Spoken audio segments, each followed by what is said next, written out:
ओम गणेशाय नमः। ओम नमः शिवाय। मैं निखिल ज्योतिष आचार्य आप सभी का मेरे चैनल पर पुनः स्वागत करता हूं। आशा करता हूं कि आप सभी स्वस्थ होंगे। महादेव की कृपा आप सभी पर सदैव बनी रहे। ये वीडियो वृश्चिक यानी कि स्कॉर्पियो के लिए अत्यंत विशेष है, क्योंकि वीडियो है सूर्य महाराज के राशि परिवर्तन के बारे में। सूर्य, दिवाकर, भास्कर, भानु, आदित्य, कई नाम हैं उनके। वो अपना राशि परिवर्तन कर रहे हैं 14 जनवरी को 2025 और आपके तीसरे भाव में आकर विराजमान हो जाएंगे और करीबन 1 महीने तक यानी कि 12 फरवरी तक वहीं पर रहेंगे। सूर्य इस दिन मकर संक्रांति भी होगी, मकर में प्रवेश कर जाएंगे सूर्य और यहाँ से उनका एक उत्तरायण चरण भी स्टार्ट होगा। उनको और एक बल प्राप्त हो जाएगा, आयान बल। तो एक प्रकार से ये अच्छा है। सूर्य बहुत चीज़ों का कारकत्व अपने पास रखते हैं। अगर ज्योतिष की हम बात ना भी करें, ज्योतिष पे बाद में आए, सूर्य के बिना तो सृष्टि ही नहीं चल सकती। सृष्टि चल नहीं सकती तो अलग बात है, हो ही नहीं सकती। जो सृष्टि है जिसको हम सोलर सिस्टम कहते हैं, खैर यूनिवर्स तो बहुत बड़ी चीज़ हो जाती है, लेकिन सोलर सिस्टम, सोलर उसमें क्या है, सूर्य ही है। तो उन्हीं के तो इर्द गिर्द सब कुछ चलता है, उन्हीं से सब कुछ चलता है। ऊर्जा के भंडार हैं, ऊर्जा के स्तोत्र हैं। दिवाकर, जैसे दिन होता है रात होती है, तो इसी कारण से सूर्य का महत्व तो बहुत है। और ज्योतिष के संदर्भ में हम अगर बात करें तो पिता, सरकार, पावर, गवर्नमेंट, सरकारी कार्य, अथॉरिटी, गुडविल, आपका नाम कितना है, आपके पहचान कितना, आपके नाम का मूल्य कितना है, आपके नाम की पावर कितनी है। कोई कहता है ना मेरा नाम का सिक्का चलता है, वही होते हैं जिनका सूर्य बहुत बली होता है कि नाम ले दो काम हो जाएगा, वो सूर्य होता है। इतना नाम है कि लोग खींचे चले आते हैं, वो सूर्य होता है। तो सूर्य का महत्व तो बहुत है। प्रमोशंस के कारक हैं, हड्डियों के कारक हैं, आयुर्वेद के कारक हैं, शिवालय के कारक हैं, शिव के उपासक हैं, बहुत कारकत्व तो सूर्य के हैं। तो अपने आप में विशेषता होती है। और आपके लिए एक मित्र ग्रह है, क्योंकि मंगल वृश्चिक के स्वामी हैं, उनके मित्र ग्रह हैं और आपके कर्म भाव के स्वामी हैं। तो इसलिए सूर्य की प्रधानता, विशेषता आपके लिए और बढ़ जाती है। और यहाँ पे केवल सूर्य का राशि परिवर्तन नहीं, यहाँ पे सूर्य पर और 3 ग्रहों का प्रभाव है जो तीनों ही वक्री हैं। केतु सदैव वक्री, मंगल फरवरी तक वक्री, बृहस्पति फरवरी तक वक्री। तो 3 वक्री ग्रहों का प्रभाव आपके सूर्य पर है, तो इसका भी एक इम्पैक्ट आपके जीवन पर आएगा। तो इन सभी चीज़ों की विवेचना करेंगे, क्या अच्छा क्या बुरा हो सकता है। यदि आपकी लग्न राशि या चंद्र राशि वृश्चिक है, दोनों ही गाइडेंस के लिए इस राशिफल को देख सकते हैं। टेक्निकली हमेशा कहता हूँ अलग अलग राशिफल नहीं बन सकते, जहाँ से आपको रिलेट करता है वहाँ से देखिए। व्यक्तिगत तौर पे मेरा मानना है लग्न राशि देखिए, वैदिक ज्योतिष का आधार है वो। इनकेस आपको नहीं पता तो चंद्र राशि से इसको देख सकते हैं। शुरू करते हैं। सूर्य आपके तीसरे घर में रहेंगे। तीसरे घर के सूर्य बहुत अच्छे माने जाते हैं। शास्त्र पढ़ेंगे ना अगर, तो तीसरे घर के सूर्य की व्याख्या हर जगह ही अच्छी दी गई है। कई ऐसे स्थान होते हैं जहाँ पे शास्त्रों में मतभेद है। कई बार लोग पूछते हैं कि हर ज्योतिष अलग क्यों बताता है। ज्योतिष विद्या है, ज्योतिष कोई साइंस नहीं है। जो लोग अपने कोर्सेज बेच रहे हैं ना आज के टाइम में, ये बोल के कि साइंस है, आप 3 दिन में ज्योतिष सीख जाए, एकदम वो लोगों को बरगलाने की बात है। ज्योतिष एक विद्या है जो समय के साथ आती है और हर व्यक्ति नहीं पढ़ सकता है ज्योतिष, हर व्यक्ति, लेकिन जो नहीं कि हर व्यक्ति उससे ज्योतिष की विवेचना करके प्रिडिक्शन देना शुरू कर दे। और ज्योतिष में बहुत चीज़ें देखनी पड़ती हैं। इसलिए जितने भी ज्योतिष आचार्य हुए हैं या ऋषि हुए हैं, उनके कई जगहों पे मतभेद भी दिखते हैं। लेकिन तीसरा घर ऐसा है जहाँ पे सूर्य का आना मतभेद नहीं दिखाता। यानी कि हर शास्त्र, सारावली ले लीजिए, उत्तर कलामृत ले लीजिए, पराशर होरा शास्त्र ले लीजिए, उनका तीसरे घर का जो सूर्य है वो अच्छा ही प्रभाव दिखाते हुए हर जगह पे अंकित किया हुआ है। तो तीसरे घर के जो सूर्य हैं वो बहुत स्ट्रांग होते हैं। शास्त्र कहते हैं कि तीसरे घर के ये सूर्य श्री युक्त करते हैं व्यक्ति को, यानी कि धन, श्री, धन क्या है, श्री, श्री क्या है, धन, धन, लक्ष्मी। तो लक्ष्मी युक्त, धन युक्त करते हैं। अपने कर्मों से, अपने प्रयासों से, अपनी क्षमता से, अपने साहस से व्यक्ति धन कमाता है। तीसरे घर के सूर्य व्यक्ति के अंदर साहस अपरंपार कर देते हैं। व्यक्ति के अंदर बहुत साहस हो जाता है और व्यक्ति को आगे बढ़ने में इसके कारण मदद मिलती है। तीसरे घर के जो सूर्य हैं वो व्यक्ति का नाम, पहचान बढ़ा देते हैं। उसका जो स्किल्स है उसको ग्लोरीफाई करते हैं। जैसे अगर आपने कुछ सीखा हुआ है तो ये वो समय है जब आप अपनी स्किल को यूटिलाइज कर कर लोगों को दिखाकर अपना नाम बना सकते हैं। कुछ भी आपने सीखा हो, लेट्स से आपको कुकिंग आती है, तो ये महीना आप कुकिंग के द्वारा अपना नाम बना सकते हैं। आपकी कम्युनिकेशन स्किल्स बहुत अच्छी है या कोई और स्किल बहुत अच्छी है, उसके द्वारा अपनी पहचान बनाने के लिए बहुत अच्छा समय है। सूर्य तीसरे घर के व्यक्ति को भूपति और वाहन की प्राप्ति दिखाते हैं। ये एग्जैक्टली इसका कहना कुछ रीजन नहीं दिखता, लेकिन ये मैंने भी देखा है कि तीसरे घर के सूर्य व्यक्ति को भूपति यानी कि भूमि का स्वामी और वाहन का स्वामी बनाते हैं। तो अगर आप कोई भूमि या वाहन लेना चाहते थे, उसके लिए समय बहुत अच्छा है। सूर्य प्रकाश है, उजाला है, सूर्य ऊर्जा है, और तीसरा भाव उपचय स्थान है। तो ऊर्जा के भंडार उपचय भाव में, यानी कि जीवन में बहुत तेज गति से आगे बढ़ेंगे, बहुत कुछ प्राप्त कर पाएंगे, आगे बढ़ पाएंगे, कड़े डिसीजंस, बड़े डिसीजन ले पाएंगे। कॉन्फिडेंस, जैसा मैंने कहा, बहुत अच्छा रहेगा। प्रोत्साहन आपको मिलेगा और आपकी जो ऑप्टिमिज्म है, यानी कि जो अच्छा सोचना, पॉजिटिव सोचना, उत्साह, वो बहुत अच्छा रहेगा। और जो व्यक्ति उत्साहित होता है, पॉजिटिव होता है, आप देखेंगे उसको, उसके कई काम अपने आप ही बनते हैं। इंग्लिश में एक कहावत है, फॉर्चून फेवर्स द ब्रेव।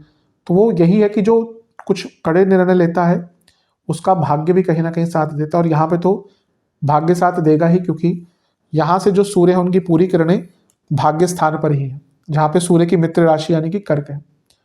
तो ये महीना ऐसा है जहाँ पे भाग्य, पराक्रम, लक्ष्मी, स्किल्स, नॉलेज, पावर, हर चीज आपको प्राप्त होने वाली है। तो तुला, वृश्चिक के लिए तो कहीं ना कहीं ये जो महीना है, एक महीना, ये बहुत ही अच्छा साबित होगा, बहुत श्रेष्ठ साबित होगा। इसका लाभ उठाइएगा। चौथे से 12वें में बैठे हैं और एक प्रकार से कर्म भाव के स्वामी हैं, यानी कि प्रॉपर्टी संबंधित कुछ अगर बेचना भी चाहते थे तो उसके लिए भी योग बहुत अच्छे बन जाते हैं। और वो 10वें घर के स्वामी हैं और ये उपचय भाव है, ये भी उपचय भाव है। करियर में अगर आगे बढ़ना है, उसके लिए इससे अच्छा महीना आने वाले महीनों में नहीं मिलेगा। यानी कि करियर में गति प्रदान करना, प्रमोशन आदि प्राप्त करना, अपने, जैसे मैंने स्किल्स की बात करी, उनको दर्शाना, लोगों को जताना कि भाई मैं यहाँ पे हूँ, I deserve to be here, मैं यहाँ पे रहने लायक हूँ, अपने आप को प्रूव करना, बहुत अच्छा। तीसरे घर के सूर्य छठे घर की तरह शत्रुओं का नाश करते हैं और एक प्रकार से व्यक्ति को आगे बढ़ने में बहुत मदद करते हैं। क्योंकि सूर्य 10वें भाव के स्वामी है और यहाँ से छठे भाव में बैठे हैं, यानी कि कार्य क्षेत्र में अगर आपको कोई तंग कर रहा था, कंपटीशन, जो आपके कॉम्पिटिटर्स यानी कि कलीग्स तंग कर रहे थे, तो उन पर काबू पा पाएंगे, उनको दिखा पाएंगे। और इवन अगर कोई आपका जॉब के लिए इंटरव्यू वगैरह भी है, तो उसमें भी यहाँ पे श्रेष्ठता दिखती है, क्योंकि एक प्रकार से कॉन्फिडेंस हाई रहेगा, अपने ऊपर विश्वास रहेगा। और कोई इंटरव्यू अगर आपका जॉब वगैरह के लिए पड़ता है तो उसमें भी अच्छा रिजल्ट देंगे। इसका नेगेटिव इम्पैक्ट ये होता है कि जो आपके सहोदर होते हैं, यानी कि जो आपके भाई बहन होते हैं, उनसे संबंध बिगड़ते हैं। प्रॉपर्टी को लेकर क्लैशेस हो सकते हैं, पैसों को लेकर ईगो क्लैशेस हो सकते हैं, दोस्तों से संबंध बिगड़ते हैं। और व्यक्ति का प्रोफेशनल लाइफ में तो अलग बात है, लेकिन पर्सनल लाइफ में उसकी वाणी बहुत कड़वी हो जाती है। तो इस पर आपको ध्यान देना है, क्योंकि प्रोफेशनल लाइफ में जहाँ आपकी बातें लोग सुन लेते हैं, पर्सनल लाइफ में कौन सुनेगा। आप भले ही किसी बड़ी कंपनी के CEO हों, आप जाके अपने बच्चों को बोल दीजिए आज के डेट में वैसे बात कर लीजिए, ऑर्डर दे दीजिए, पता चल जाएगा आप कितने बड़े CEO हैं। आप अपनी पत्नी को बोल लीजिए, या फिर कहीं ना कहीं घर में आके अपने बुजुर्गों से बात कर लीजिए। ऐसे नहीं होता वो, क्योंकि पर्सनल लाइफ प्रोफेशनल लाइफ अलग होती है। तो पर्सनल लाइफ में थोड़ा सा वाणी में सौम्यता और अहम कम दिखाइएगा, क्योंकि वाणी में एक सुपीरियोरिटी कॉम्प्लेक्स झलकेगा और उसका प्रभाव पर्सनल लाइफ पे बुरा हो सकता है। सप्तम से नवम में है और सप्तम से केंद्र के स्वामी है, यानी कि बिजनेस में भी अच्छा काम करने को मिलेगा, बिजनेस में भी लाभ मिलेगा। करियर के लिए भी अच्छा है, बिजनेस के लिए भी अच्छा, और धन के लिए तो मैंने बता ही दिया कि लक्ष्मी युक्त करते हैं। पंचम से 11वें में है और कर्म भाव के स्वामी हैं। स्टूडेंट्स बहुत एक्टिव रहेंगे और स्टूडेंट्स को बहुत सहायता प्राप्त होगी, बड़ों की, शिक्षकों की, और आपके कई स्टूडेंट्स के कई कार्य यहाँ पे बनना शुरू हो जाएंगे। एक चीज भूल गया बताना, तीसरे घर के सूर्य व्यक्ति को निरोगी करते हैं। अगर आपकी कुंडली में तीसरे घर में सूर्य है ना, और कोई बुरा प्रभाव नहीं, यानी कि ऐसा व्यक्ति निरोगी रहता है, उसको रोग बहुत कम तंग करते हैं। अब यहाँ पे हम गोचर की बात करें, यानी कि कोई रोग तंग कर रहा था तो उससे निकलने का आपको यहाँ पे एक अवसर प्राप्त हो सकता है। तो ये भी एक बहुत अच्छी चीज आपके लिए दिख रही है। तो बहुत अच्छा प्रभाव है। अब सूर्य पर जो 3 ग्रह हैं उनकी दृष्टि की बात करते हैं। सूर्य पर केतु का प्रभाव है और केतु 11वें घर में बैठे हैं जो 10वें से दूसरा है, और केतु स्किल्स के कारक है, तीसरा भाव स्किल्स का है। पुनः करियर हो या बिजनेस, दोनों में ही अपने स्किल्स को बढ़ाने का मौका और उसके द्वारा धन प्राप्ति का मौका यहाँ पे आपको अवश्य मिलेगा। बहुत अच्छा योग बन रहा है, बहुत कुछ सीखने का, ज्ञानवर्धन का योग बहुत श्रेष्ठ है, इसका लाभ उठाइए। बस ये है केतु 11वें घर में कभी कभी पोटेंशियल तक नहीं पहुंचने देते, तो वो हो सकता है कि आप अपने पोटेंशियल से थोड़ा सा दूर रह जाएं इस महीने, लेकिन काफी प्रोग्रेस करेंगे। मंगल की दृष्टि जो लग्नेश है, अब मंगल लग्नेश है, भाग्य स्थान में बैठे हैं, समसप्तक योग बन रहा है और कर्म और लग्नेश के बीच में समसप्तक योग बन रहा है जो कि पराक्रम और भाग्य के बीच में बन रहा है। ये महीना सफलता से आपको कोई रोक ही नहीं सकता, ये महीना सफलता का है हर एंगल से, हर एरिया से, public life, social life, professional life, financial life, सब में आपको बहुत अच्छा रिजल्ट मिलेगा। बस ध्यान क्या देना है कि ये मंगल छठे घर के स्वामी है, लग्नेश हैं, खुद मंगल हैं, उग्रता हैं, नीच के हैं, वक्री हैं और सूर्य को देख रहे हैं। पुनः कहूँगा कम्युनिकेशन में बहुत ध्यान देना है, क्योंकि कम्युनिकेशन वाइज बहुत एग्रेसिव रहेंगे और उसका ज़्यादा इम्पैक्ट फिर से कहूँगा personal life, even married life पर भी पड़ सकता है, क्योंकि सप्तम से त्रिकोण, सप्तम से तीसरे में मंगल हैं, कम्युनिकेशन, सप्तम से त्रिकोण में सूर्य। तो ये मैरिड लाइफ में क्या होगा ना इसका, कि आप बहुत ज़्यादा उग्र हो जाएंगे और उसका एक नेगेटिव इम्पैक्ट पड़ सकता है आपके मैरिड लाइफ पर। इन चीज़ों पर बहुत ज़्यादा ध्यान देने की आवश्यकता है। बृहस्पति की बात करते हैं, बृहस्पति तो विशेष है आपके लिए। एक तो वो आपके धनेश हैं, पंचमेश हैं और आपके कर्मेश को देख रहे हैं, लाभ स्थान को भी देख रहे हैं। कनेक्ट क्या कर रहे हैं, लाभ स्थान और काम त्रिकोण को। तो बृहस्पति एक तो वक्री है, शुभ है तो उनकी शुभता बढ़ती है। तो कोई पैसा अटक गया था, अच्छा मौका मिलेगा। शेयर मार्केट या स्पेकुलेटिव मार्केट्स में पैसा लगाना चाहते थे, अच्छे मौके मिलेंगे, उससे लाभ मिल सकता है। और अगर सीखना चाहते हैं या पहली बार इन्वेस्टमेंट करना चाहते हैं तो उसके लिए भी अच्छा मौका मिलेगा।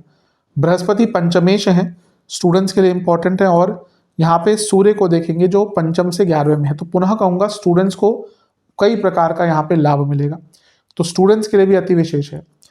मैरिड लाइफ पर इसका कोई बहुत ज़्यादा बुरा इम्पैक्ट तो नहीं रहेगा, बस जैसा मैंने कहा ना कि बात करते हुए अपने लाइफ पार्टनर से उग्रता पर कंट्रोल कर लीजिएगा, अन्यथा तो ये जो समय है आपका अच्छा ही है। तो ओवरऑल ये जो वृश्चिक के लिए सूर्य का गोचर है बहुत शुभ है। जो भी मैंने कहा नेगेटिव उन पर ध्यान दीजिएगा। सेहत वाइज जो थोड़ी बहुत प्रॉब्लम दे सकते हैं वो है गले की प्रॉब्लम, ENT की प्रॉब्लम और शोल्डर के आसपास की कोई दिक्कत दे सकते हैं। उपाय स्वरूप क्या करना है, एक पात्र में 2 उपाय करने हैं। पहले एक पात्र में जल, गेहूं के दाने और सफ़ेद तिल, सूर्य देवता को अर्घ्य देना है इससे। फिर आदित्य हृदय स्तोत्र को एक बार सुनना है, अगर पाठ कर सकते हैं उच्चारण के साथ, संस्कृत अगर आती है तो उच्चारण कीजिएगा। दूसरा उपाय है शिव मंदिर जाकर एक पात्र में दूध, काले तिल, सफ़ेद तिल, गेहूं ये लेकर सूर्य देवता का भी शिव जी का अभिषेक करना है। सफ़ेद पुष्प की माला अर्पण करनी है। ओम नंदीश्वराय नमः मंत्र का 108 बार जाप करना है और ओम भास्कराय नमः मंत्र का 108 बार जाप करके मंदिर में गुड़ का दान करना है और महादेव को खीर का भोग लगाना है। ये उपाय कर लेंगे, अवश्य आपके लिए महीना बहुत अच्छा जाएगा। आशा करता हूँ कि वीडियो काम आएगी। चैनल पे नए हैं सब्सक्राइब कीजिए, वीडियो को लाइक कीजिए। मिलता हूँ अगली वीडियो में, तब तक के लिए ओम नमः शिवाय।